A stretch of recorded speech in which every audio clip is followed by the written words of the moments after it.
तो ऑलमोस्ट हर रोज़ ऐसे होता है कि मैं फेसबुक स्क्रॉल कर रहा होता हूँ, मुझे एक पोस्ट नजर आती है कि यार मेरा बजट इतना है, इस बजट के अंदर मैं कौन सा पीसी बिल्ड कर सकता हूँ और कौन से कंपोनेंट्स यूज़ कर सकता हूँ, और लोग उसको काफ़ी ज़्यादा मिसगाइड करते हैं कि आप ये ले लो, ये आपके लिए बेस्ट रहेगा, और काफ़ी लोग गलत सजेशंस भी देते हैं। तो इसीलिए आज की video is all about budget gaming builds. लेकिन वीडियो स्टार्ट करने से पहले मैं एक डिस्क्लेमर दे दूं that budget does not mean cheap. आप में से काफ़ी लोगों को बजट का मतलब ही नहीं पता। आप लोगों को लगता है कि बजट लिखा हुआ है तो इसका मतलब है कि बहुत सस्ती चीज़ होगी। Budget means a specific amount. अब वो स्पेसिफिक अमाउंट 50K भी हो सकती है, 90K भी हो सकती है, 2 लाख भी हो सकती है। हमारे मतलब आपको मत सिखा चल। तो हुआ कुछ यूँ कि मैं नासुला जा रहा था किसी काम से। क्या काम था वो मैं बाद में बताऊंगा, because that is the content for my next video. तो वहाँ जाते जाते मैंने सोचा कि यार जब जा ही रहे हैं तो एक वीडियो शूट कर लेते हैं जिसमें हम डिफरेंट शॉपकीपर्स के पास जाके डिफरेंट बजट बिल्ड्स के बारे में पूछेंगे, क्योंकि मार्केट प्राइसेस इतनी ऊपर नीचे हो रही हैं कि लोगों को आइडिया ही नहीं है कि किस चीज़ की प्राइस क्या हो चुकी है। टेक मी फॉर एग्जाम्पल, अगर कोई बंदा मुझे मैसेज करता है कि यार 60,000 में कोई बजट बिल्ड बता दो, तो उसके अंदर मैं उनको कहता हूँ कि i5 थर्ड जनरेशन ले लो और उसके साथ 1650 सुपर ले लो 35,000 का। क्योंकि मैं ग्रुप्स में इतना एक्टिव नहीं हूँ तो मुझे पता ही नहीं है कि जो ग्राफिक कार्ड 35,000 का मैंने खरीदा था 2 महीने पहले, वो अब 48,000 का हो चुका है।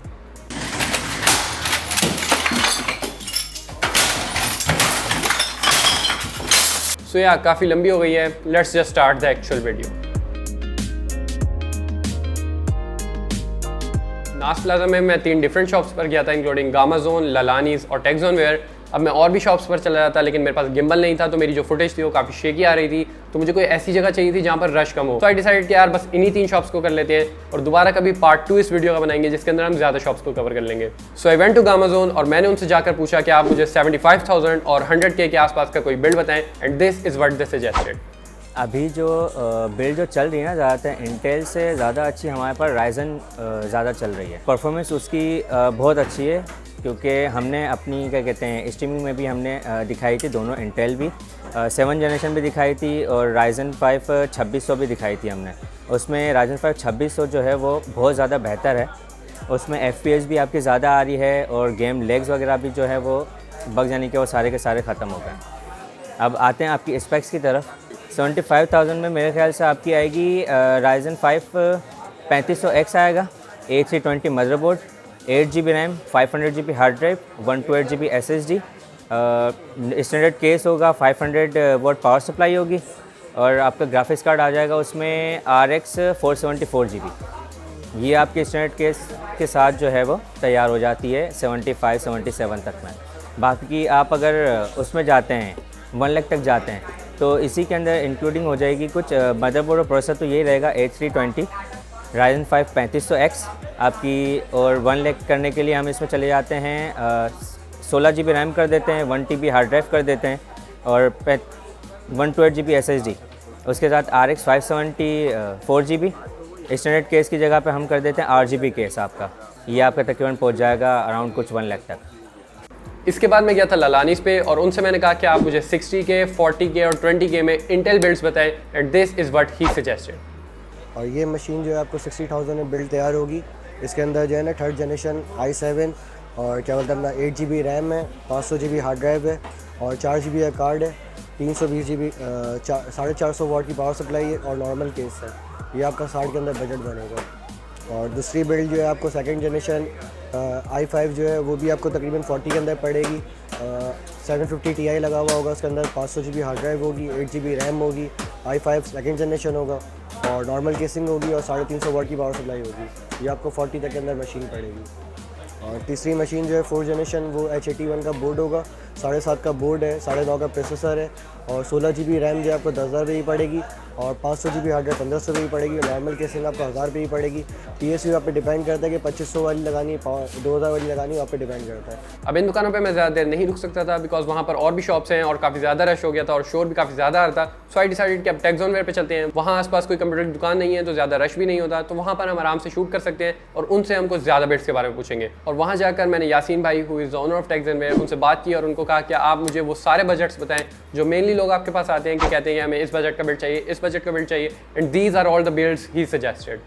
देखो अभी मार्केट के अंदर जो सिचुएशन चल रही है उसके अंदर ये है कि ज़्यादातर कस्टमर्स के जो बजट है ना वो यही होते हैं 40-50 ज़्यादातर। ये जो ज़्यादा शेयर है मार्केट के अंदर वो 40-50 का है। तो उसके अंदर हम लोग i5 थर्ड जेन से लेके i5 4th generation RX 564GB से लेकर RX 570 ये एक्सट्रीमली गेमिंग पर्पस के लिए, और अगर इसके अंदर हम लोग कोई प्रोडक्टिविटी का काम है तो 1050 Ti पेयर कर दें, including 8 GB memory and 500 GB hard drive. अब हम लोग सिनेरियो देखते हैं कि अगर बजट अलाउ करता है तो SSD भी लगा देते हैं। ऑब्वियसली बात है, अभी प्राइसेस जो है वो बहुत सिमिलर हो चुकी हैं SSD के न्यू यूज़ की, तो हम लोग वो न्यू में लगा देते हैं। 1 साल वारंटी भी आती है, तो कलरफुल की SSDs होती है हमारे पास, वो हम लोग लगा देते हैं। ये हो गया 40 to 50 i5 थर्ड जनरेशन से i5 फोर्थ जनरेशन। अब केस अगर चेंज करते हैं, थोड़ा CPU ओरिएंटेड PC बनाते हैं, तो उसमें i7 third generation, i7 fourth generation दोनों हो सकते हैं, including 578 4GB to 56 bit, including 500 watt power supply. वो तकरीबन बजट हमारा 60 to 68 के दरमियान बैठता है कि हम लोग थर्ड जनरेशन बना रहे हैं या फोर्थ जनरेशन बना रहे हैं। और ऑब्वियसली बात है, इसके अंदर ये नॉर्मल केस है क्योंकि हम लोग स्टैटिक्स पे कोई प्राइस अभी पे नहीं कर रहे, क्योंकि हम लोग को ऑब्वियसली बात है बजट निकालना पड़ेगा स्टैटिक्स के लिए। तो फिल वक्त हम लोगों ने परफॉर्मेंस बेस्ड PC बनाना है, तो उसके अंदर ये 60 to 68 के बिटवीन जो है हमारा i7 थर्ड जनरेशन और फोर्थ जनरेशन आ जाता है। ये एंट्री लेवल PC हैं जो ज़्यादातर लोग डिमांड करते हैं एज़ पर गेमिंग और प्रोडक्टिविटी रिक्वायरमेंट। देखो, अगर हमारे पास फॉर एग्ज़ाम्पल 75 to 100K वाले कस्टमर्स आते हैं जिनका बजट थोड़ा अच्छा होता है, यानी बेहतर होता है, तो उनका सोल्यूशन भी बेहतर होता है। अब फॉर एग्जांपल 75 के बजट में हम PC बना रहे हैं, तो हम लोग उसके अंदर 3500 XP राइजन में ऑफ़र कर सकते हैं, 10100F भी ऑफ़र कर सकते हैं। जो यूज़र होता है उसका भी एक चॉइस होता है कि आप इंटेल बिल्ड बनाना है या वो AMD बिल्ड बना रहा है। 8 GB मेमोरी हो सकती है, नॉर्मल केस कर देते हैं, 120 GB SSD, 500 GB hard drive, 450 watt power supply, A320 motherboard के साथ हम लोग की तकरीबन 560, अगर RX 560 4GB इसके अंदर पेयर करते हैं तो तकरीबन 75 के अराउंड हमारी मशीन बन जाती है नॉर्मल केस के साथ। अगर इसी के अंदर हम लोग थोड़ा सा इसको थोड़ा सा बढ़ाना चाहें, जैसे कि आप चाहो कि यार मैं 80 के आसपास 82 के आसपास जाते, तो फिर हम लोग 500 वाट पावर सप्लाई करके इसके अंदर 570 पेयर कर देते हैं। अब लेट सपोज़ के बंदा हमारे पास कस्टमर आता है, वो कहता है कि 100K में मशीन बनानी है, तो उसके अंदर यही होता है कि हम लोग 3500 X भी ऑफ़र कर सकते हैं, 10100 भी ऑफ़र कर सकते हैं, 16 GB मेमोरी हो सकती है, और एस्थेटिक्स का थोड़ा सा फैक्टर इसमें डालते हुए हम लोग एरोकूल बोल्ट इसके अंदर हम लोग पेयर कर देते हैं। टेम्पर्ड ग्लास केस है, एज़ यू नो काफ़ी मशहूर है। 120 GB SSD हो गई, 1 TB हार्ड ड्राइव, A320 500 वाट के साथ, ये तकरीबन मशीन जो है वो 100K के अराउंड पहुँच जाती है 570 के साथ। अब इसमें एस्थेटिक्स रखना ना रखना, ये हम लोग एक फैक्टर ऐड कर देते हैं 100K के हिसाब से। अगर वो चाहें कि एस्थेटिक्स बिल्कुल नहीं चाहिए, तो हम उसको GPU को स्ट्रॉन्ग कर सकते हैं या CPU को स्ट्रॉन्ग कर सकते हैं या मदरबोर्ड को स्ट्रॉन्ग कर सकते हैं। तो ये एक डिसेंट PC है। अगर इसके अंदर चिप की तरफ हम जाते हैं, तो दोनों ही सोल्यूशन में हमारे पास चिप मौजूद है, जिसके अंदर तकरीबन 3500 से 4000 का डिफरेंस होता है। अब आते हैं हम लोग 125 बजट की तरफ। 125 बजट के अंदर हम लोग CPU को भी स्ट्रॉन्ग करेंगे क्योंकि बजट अच्छा है, मदरबोर्ड स्ट्रॉन्ग करेंगे और GPU स्ट्रॉन्ग करेंगे। यहाँ पर Ryzen 3600 इस्तेमाल कर सकते हैं, 10400F भी इस्तेमाल कर सकते हैं, including 16 GB memory, 1 TB hard drive, 240 GB SSD, 500 watt power supply, Aerocool board for statics. और अगर मेरे पास इसमें अभी फिल वक्त ये सोल्यूशन मौजूद है कि अभी राइट ने सिचुएशन ऐसी है कि 1660 1650 के प्राइसेस जो है वो थोड़े हाइक हो चुके हैं, और उसकी वजह से ये हो रहा है कि बिल्ड जो है वो उस बजट में नहीं आ पा रही। तो उस रिक्वायरमेंट को पूरा करने के लिए मेरे पास अभी सोल्यूशन मौजूद है, MSI RX 580 है जो कि 4 GB है। ऑलमोस्ट परफॉर्मेंस 1650 सुपर की 580 की बराबर है, VRAM बराबर होगी तो परफॉर्मेंस में बहुत ज़्यादा फ़र्क नहीं होगा। और ये हम लोग मार्केट से तकरीबन 12-13 हज़ार रुपये हम इसको कट भी कर सकते हैं प्राइस से, जो कि हम लोग अल्टीमेटली PC के अंदर ही इस बजट को इस्तेमाल करेंगे। तो ये एक डिसेंट PC होगा और ये 125 के बजट में रेडी हो जाएगा। अब लेट सपोज़ के अंदर हम लोग इसके अंदर वही चिप का फैक्टर लगाते हैं, तो वही तकरीबन 4000 रुपये तक हम इसमें माइनस कर सकते हैं। अब अगर हमारा बजट जाता है कि 140-150 के अराउंड आ जाता है हमारा बजट, तो हम उसके अंदर क्या कहते हैं, हम उसके अंदर Ryzen 3600 भी इस्तेमाल कर सकते हैं, 10400 भी इस्तेमाल कर सकते हैं, B450 B460 के साथ, 16 GB मेमोरी, 240 1 TB के साथ, और 500 वाट पावर सप्लाई।